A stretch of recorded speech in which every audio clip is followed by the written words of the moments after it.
When to file a patent? Now, this is a really difficult question, and I've seen lots of people waste thousands of pounds getting this wrong. So make sure you watch right through this video.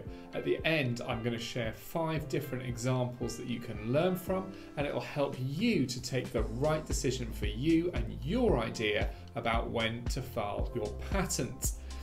I'm Phil. I've helped hundreds of innovators over the last 20 years. I'm a product designer by background, and almost every project I've worked on with clients has ended up with a patent or a registered design, so I know quite a lot about when to file a patent application. I also have my own patents as well, and the final example I'm going to share at the end of this video is about my product and when I filed patent protection on that. So there are arguments both sides of when to file a patent. If you have a new idea and you go and talk to a chartered patent attorney, they would probably tell you to file a patent straight away. And they're not necessarily wrong for doing so, because in the UK, and this is the same with every country globally, according to Wikipedia at least, it is a first to file patent system in every country. So whoever gets to the patent office first with their patent application, they get the patent. And therefore, if you don't file straight away, it can be that someone else comes up with your idea completely independently, and if they file it before you do, even if you invented it before they did, they get the patent.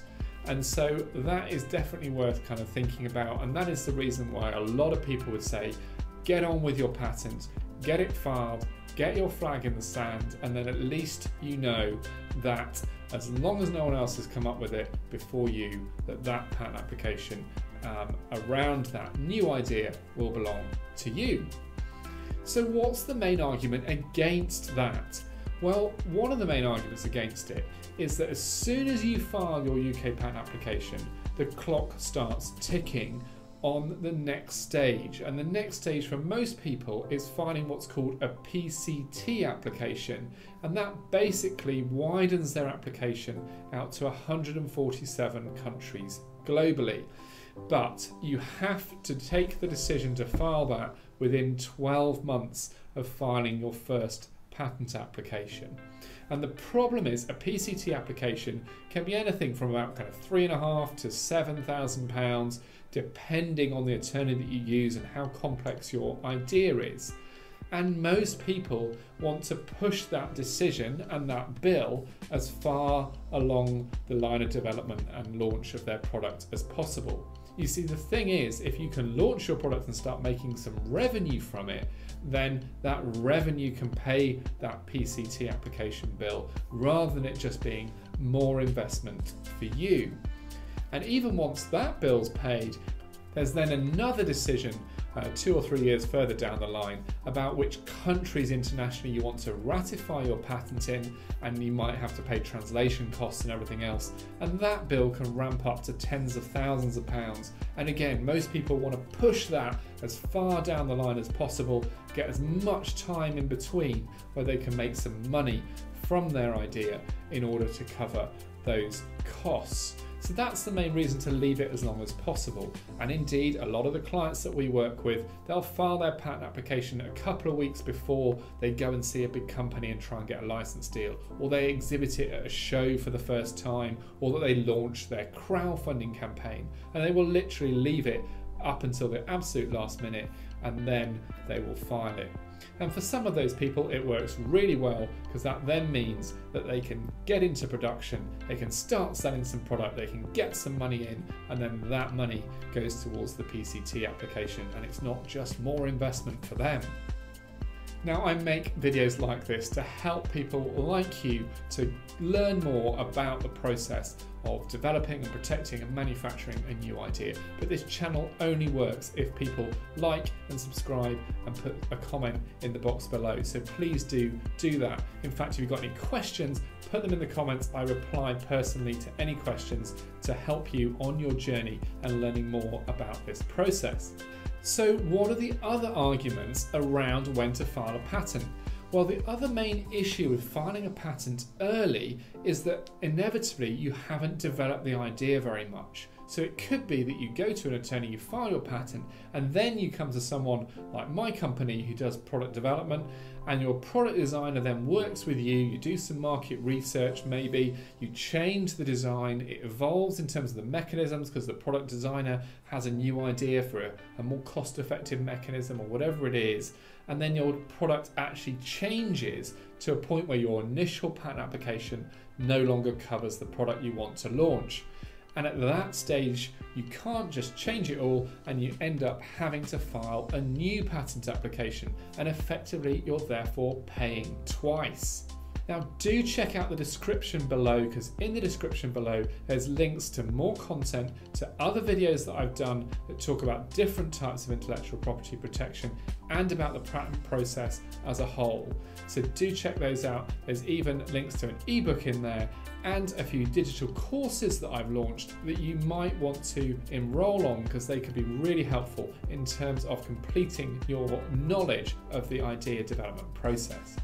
The other issue with patenting early is that inevitably your idea hasn't been fully validated at that stage. You could end up patenting something and then you go and do some market research, or then you go and talk to a retailer, or then you check out the technology required to actually manufacture it cost effectively, and you suddenly find that your idea is never going to work in the real world. And then all of your effort and time and the money into the patent application is then just a total waste. Now, the team that I built within my company are expert at validating new ideas. We do commercial viability assessments and feasibility assessments. We build models to prove that the technology can do what you want it to do. If you need help with any of that, again, see the description below. I will link through to our homepage. So what do most of our clients do? Well, most of our clients do choose to take the risk. They know they're taking a risk that someone else might file in the interim, but a lot of them work on the basis, well, no one's thought of this and filed this idea in the last 100 years or so, to the best of my knowledge. It's certainly not on the market that they can find at that point, and therefore what's the chances over the next 9 months or a year as I develop this idea that someone else is actually going to think of it completely independently in exactly the same way and file a patent. And that's the risk that they take, but they'd rather take that risk and push those costs for the PCT and then the independent country applications much further down the line. And they'd rather not run the risk of having to patent twice and pay an attorney twice to do their draft and patent filing. And that's the choice that they make. But let's go through these 5 examples now. We're going to start with this one, which is BlockSafe. Now, this was a client who did file his patent application before he did any development work. So he'd filed it with a patent attorney, he came to my company, we designed and developed this product, and luckily the patent attorney had worded the patent broadly enough that we could actually develop a product that fitted with the current patent application, so we didn't have to pay again. And that patent attorney did a great job actually of ensuring a broad scope of protection so that our final mechanism was covered under what he'd filed.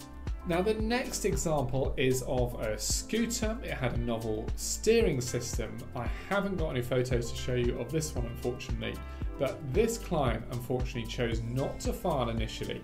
He did some development work with us, we got to a working prototype, and then when he filed his patent application, he found out 6 months later that someone had filed almost exactly the same thing just a month prior. So he was completely gutted at that point, and obviously that made it very, very difficult for him to pursue the idea further. Now, he could have spoken to that patent holder and tried to do some kind of joint venture or license deal and found a way to make it work, but by that point it wasn't something he decided he wanted to pursue, and therefore decided to drop the project, which was a huge shame. This next product is a secure rucksack, so rather than the zips being on the outside and therefore easy for thieves to maybe kind of dip a hand in and steal something out of your backpack, all the zips are against the user's back. This was designed by a client of ours called Sarah, and it's done really well, and she's sold thousands of these rucksacks over the last kind of 8 years. But she didn't do anything about intellectual property protection, she didn't file a patent, and actually because of that, this idea was copied multiple times, even within a couple of years of her launching. She was big into crowdfunding. She had 5 crowdfunding campaigns, but the problem is that put her idea out in front of a whole load of other people using those crowdfunding platforms. And as I say, I think even within 6 months of launch, there were copycat products on the market. This next example I want to share with you. Again, I haven't got any photos of this one, but this was a car seat that turned into a pushchair. Now, he filed his patent application about halfway through development before going to a big nursery product show. That was the main driver for him getting his patent application filed. But then he got a whole lot of feedback in that show. He came up with some new ideas as well. And then we redeveloped and re-prototyped that product. And he actually ended up having to go and file a second patent application because there was so much new material that came out of all of the additional innovation and the feedback from the show. So he ended up filing twice. Now, actually, that went down quite well with some of his potential investors because it gave broader protection across the 2 patents they felt, and they then both acted as a deterrent potentially on future competition. Now, this example is my own product. This is the Arc pushchair. I've got a patent filed on this.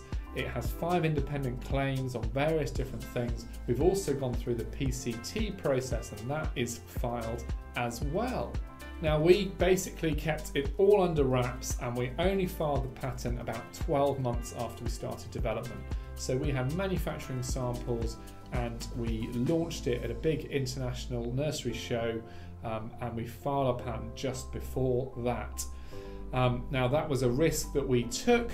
And as I say, it could have been that actually someone had thought of the same thing completely independently and filed it before we did, and our patent was invalidated. But we were fortunate that didn't happen, and therefore our patent is now going through to grant. So hopefully those examples have brought to life this debate of when to file a patent on your idea. Now, please do check out this other video. This goes through the other forms of intellectual property protection, because a patent isn't all you can get to protect your concept.